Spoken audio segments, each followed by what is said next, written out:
Assalamualaikum warahmatullahi wabarakatuh. Di tangan saya saat ini sudah ada produk terbaru dari Vivo, yaitu Vivo Y21 yang dijual dengan harga 2,4 juta. Atau bisa dibilang ini adalah adik tingkat dari Vivo Y21s yang sebelumnya kita sudah unboxing, dan pengganti dari Vivo Y20 2021 yang sudah cukup lama melalang buana. Dan kira-kira sebagus apa sih HP ini serta spesifikasi apa saja yang ditawarkan? Seperti biasa, nggak usah pakai lama, langsung saja kita unboxing. Untuk boxnya di sini dominan warna putih ciri khas Vivo. Dari tampilan depan box di sini tertulis Vivo Y21 dan ada gambar penampakan HP-nya yang menggunakan framing kamera kotak persegi seperti V21 series. Tidak lupa di bagian atas pojok sebelah kanan terdapat informasi memori yang memiliki RAM sebesar 4GB dengan internal memorinya 64GB. Lanjut ke bagian belakang box, di sini ada beberapa selling point HP ini. Di antaranya yaitu ada 8,0 mm trendy slim design, 5000 mAh baterai plus 18 watt fast charging, dan RAM 4GB yang bisa diekstend hingga 1GB. Oke, langsung saja kita unboxing. Dari dalam box terdapat satu buah kompartemen pembatas yang berisi satu buah soft case bening original Vivo, buku panduan singkat beserta kartu garansi, dan satu buah perdana M3 Orido. Lalu di bagian bawahnya ada unit utama dari Vivo Y21.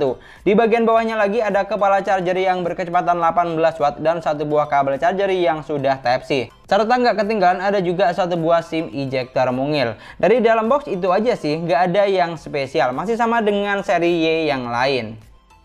Dan inilah dia unit utama dari Vivo Y21.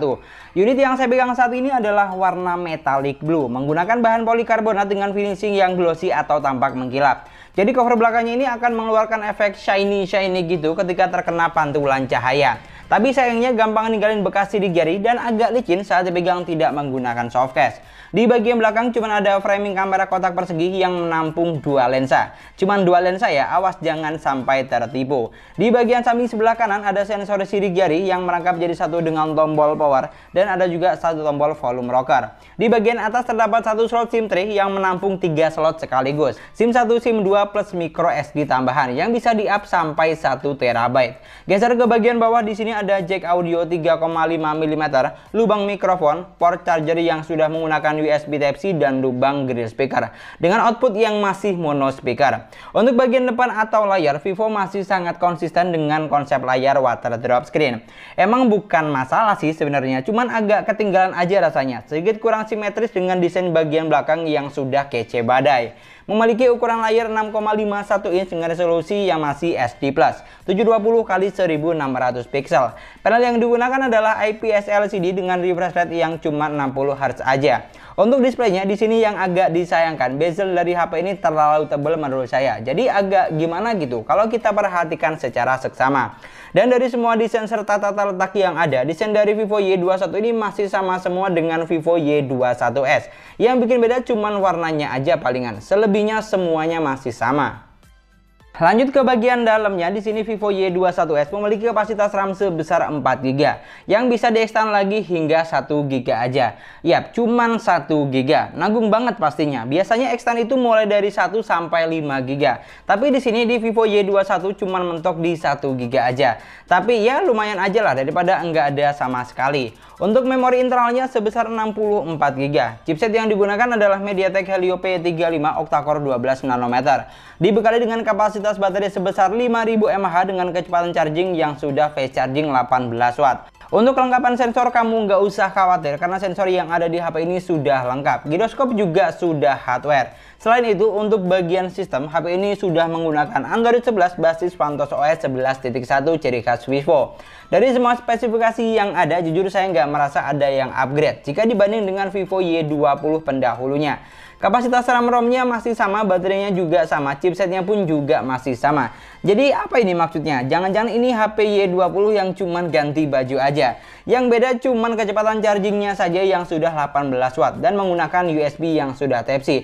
Selebihnya untuk spesifikasi masih sama aja.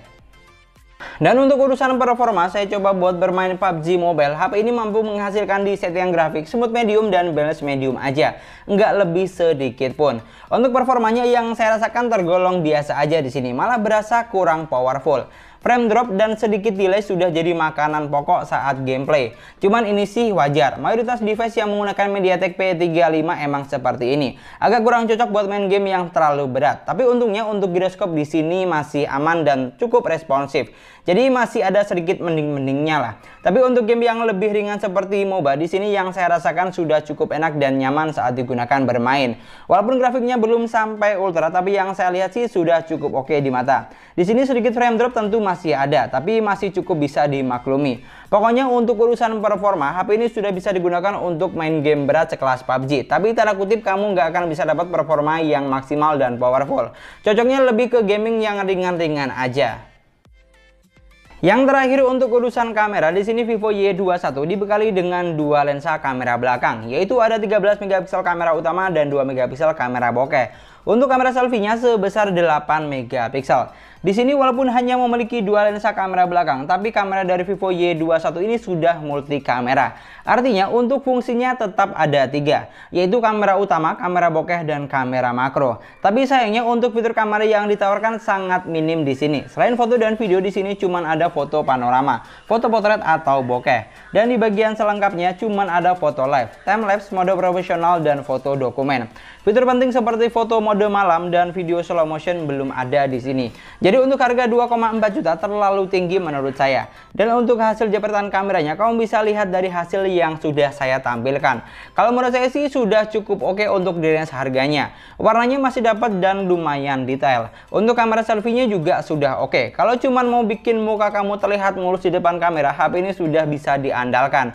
Pokoknya bagus atau tidaknya kamu bisa nilai saja dari hasil yang sudah ada. Ini adalah contoh perekaman video menggunakan kamera belakang di outdoor dengan cahaya yang lebih dari cukup menggunakan Vivo Y21. Di sini kamu bisa nilai ya untuk kualitas warna yang dihasilkan, kualitas suara yang saya hasilkan oke, sama tingkat stabil gambarnya.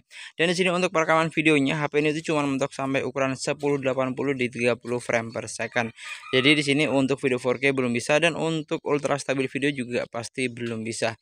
Silahkan kamu lihat kira-kira dengan harga 2,4 juta worth it enggak sih? Kalau yang saya lihat dari preview layarnya sih ya cukup standar aja. Dan ini adalah contoh perekaman kamera depan menggunakan Vivo Y21 di indoor dengan cahaya yang lebih dari cukup. Di sini yang perlu kamu nilai yaitu untuk warna kulitnya, kira-kira pucat atau masih dapat atau masih oke, sama warna backgroundnya. Dan yang nggak kalah penting yaitu kualitas suara yang saya hasilkan. Kalau yang saya lihat dari preview layarnya untuk warnanya itu masih ya cukup oke dengan harga 2,4 jutaan. Itulah tadi unboxing Vivo Y21 versi sesuai harga. Untuk kesimpulannya dari segi desain, HP ini terlihat fresh dibanding Vivo seri Y lainnya. Tapi untuk spesifikasi masih sama saja dengan seri Y20 sebelumnya. Peningkatan yang ada cuma ada device charging 18 watt dan port charger yang sudah Type-C. Untuk jumlah lensa kamera cuma 2 biji tapi sudah multi kamera dengan fitur yang ala kadarnya aja. Jadi fix ini mah sama aja dengan Vivo Y20 yang diganti baju dan ganti tipe, tapi dijual dengan harga yang sedikit lebih mahal. Menurut kamu bagaimana? Silahkan tulis saja di kolom komentar. Dan mungkin sekian dulu pembahasan kita kali ini. Terima kasih banyak buat yang sudah nonton videonya sampai akhir. Semoga videonya gampang dan mudah dipahami. Dan yang paling penting semoga videonya bermanfaat. Jangan lupa like dan komen videonya. Kira-kira menurut pendapat kamu gimana nih tentang Vivo Y21? Dengan harga 2,4 juta dan spesifikasi yang ditawarkan, kira-kira worth it nggak sih? Atau malah kemahalan? Jangan lupa juga subscribe channel sesuai harga. Kita ketemu lagi di video selanjutnya. Assalamualaikum warahmatullahi wabarakatuh.